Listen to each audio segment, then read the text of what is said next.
Pabili nga po hotdog tsaka putlong. Sige po. Ito po.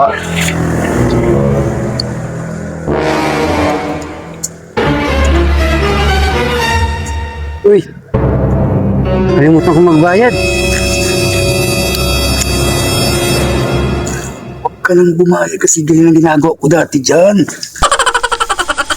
Pero masama yung iniisip mong yan. Hindi dapat ganyan. Dapat, pag bumili ka, policy is the best honesty. Iyon, lumang kasabihan na yun. Hindi, gagaya pa ako sa'yo. Kurakot. Boss, yung sukli ko pala, nakalimutan ko. Ay, oo nga no. Ayaw, di ba?